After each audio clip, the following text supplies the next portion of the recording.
खिपरो मां अवां खे ख़बर ॾींदा हलूं त खिपरो जे हिंदू कम्युनिटी हाल खिपरो जे पूज हिंदू लोहाणा पंचायत पारां हिकु अहम गॾिजाणी थी गुज़री, जंहिंमें पूज हिंदू लोहाणा पंचायत पारां अक्सरियत राय सां 2023 जे लाइ नवां उहिदेदार चूंडिजी विया आहिनि, जंहिंमें चेयरमैन वली राम, सदर डॉक्टर गोविंद राम बचाणी, नायब सदर रामचंद सेठ बसरमल टेलवाणी, नायब सदर डॉक्टर खुशीराम एच शेवकाणी, नायब सदर दीवान राय कीमत राय बचाणी, नायब सदर प्रेमचंद मोहनदास बख्तवाणी, जनरल सेक्रेटरी मुखी Mohandas, joint secretary Mohandas Babu Narayan Das Parwani, joint secretary Kallumal सेठ Bhojomal Mithani, finance secretary Meghumal D Bhaktwani, legal adviser वकील सेठ Teuram Shewkani, information secretary Om Prakash Diwan, Ganeshmal Ratnani, auditor Vashumal Mamnani, office secretary Amit Kumar Choithram Pawani चूंडिजी विया आहिनि। इन मौके ते पूज हिंदू लोहाणा पंचायत जे माण्हुनि वॾे अंग में शिरकत कई। तमाम चूंडिजी आयल उहिदेदारनि खे गुलनि जा हार पाराया विया ऐं मुबारकूं ॾिनियूं वयूं आहिनि। राति जेका जनरल बॉडी जी मीटिंग हुई,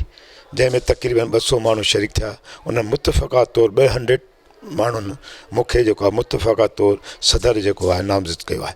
ऐं अॻु में बि 12 साल सदर थी रहियो आहियां ऐं उन्हनि जो एतमाद मूं ते हो ऐं उन में एतमाद करे मां उन सॼी पंचायत जो शुक्रगुज़ार आहियां, सभिनी पंचायत जे मेंबरनि जो, जिन मूंखे जेको आहे पंहिंजी पंचायत जो ॿीहर मूंखे पग भराया ऐं उनजो सदर थियो आहियां। ऐं असां हमेशह अॻु में बि सभु हिंदू ज़ात जेका केर बि हुजे, असां हिंदू ज़ात लाइ हर हंधि हर जॻह ते उन लाइ असां फाइट कई आहे, उनजी मदद कई आहे। हींअर बि असीं कंदा रहंदासीं, जंहिंमें ग़रीबनि जूं जेके ॿार आहिनि उनजी तालीम आहे, जेकॾहिं हींअर बि बरसातूं पइजियूं आहिनि, उन्हनि में बि असांजो जेको सोशल वर्क हलियो, माण्हू खे राशन जो हिननि जो पाणी जो उहो बि असीं कंदा पिया अचूं। हींअर बि असांजो उहो ई एम आहे, ऐं नियाणियुनि ग़रीब नियाणियुनि जूं शादियूं कराइणु, ॿियो कराइणु। ऐं उन खां पोइ असांजा हमेशह दर खुलियल आहिनि, केरु बि हुजे, कहिड़ी बि ज़ात पात जो हुजे, असां मोस्ट वेलकम आहे, असीं उनजी हर मदद कंदासीं। केरु हूंदो असीं उनजी पंहिंजी हर पहुच ताईं उनजो सहकार कंदा रहंदासीं ऐं कंदा ईंदासीं।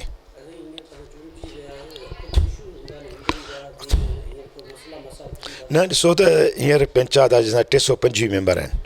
ज़ाहिर आहे त किन माण्हुनि खे हिकिड़ा ग्रुप थींदा आहिनि, उहो चवंदा आऊं अचनि पर जेकॾहिं हुनखे हू न अची सघंदा आहिनि त उहो ज़ाहिर आहे त डिसइंफॉर्मेशन पहुचाईंदा आहिनि। पर मेजॉरिटी जो फ़ैसिलो हूंदो आहे त मेजॉरिटी जंहिंखे आणे, जेका मेजॉरिटी असांजी जनरल बॉडी जी मीटिंग जेका थींदी आहे उहा ई पंहिंजो फ़ैसिलो कंदी आहे, उहा मेजॉरिटी जंहिंखे थींदी आहे उहो ई थींदो आहे। बिग़ैर मेजॉरिटी आहे त किथे बि अॼु असेंबली जी बि का बि थिए थी, ऐं प्राइम मिनिस्टर या CM जी जेको बि मेजॉरिटी में उहो ई थींदो आहे।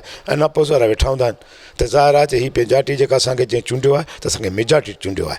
उन में असां मेजॉरिटी जी चूंड ते असीं आहियूं, को असीं ज़ाती नमूने न आहियूं। इहा पंचायत जेका उहा ई चूंडींदी आहे, जनरल बॉडी उहो ई पंहिंजो माण्हू नामज़द कंदी आहे, उन नामज़द कयो आहे।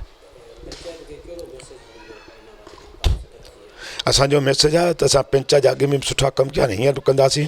जेको वेलफेयर आहे, वेलफेयर जो मूं हींअर हरेश कीमत राय जेको आहे उनखे चेयरमैन कयो आहे, त जंहिंजो अॻे GMD पाठशाला ॿियूं झूलेलाल जा असांजा कमु सिलाई मिशनूं माण्हू खे हींअर बि कंटिन्यूअसली उन वर्क खे कमु कंदासीं ऐं माण्हू खे उन शयुनि खे ऐं जेको आहे बेनिफिट ॾींदासीं ऐं फिनांस बि हलाईंदासीं, वेलफेयर बि हलाईंदासीं। मज़ीद ख़बरनि ऐं तफ़सीलात लाइ विज़िट कयो असांजी वेबसाइट www.awamiNewsHD.com ऐं ॾिसंदा रहो अवामी न्यूज़ HD।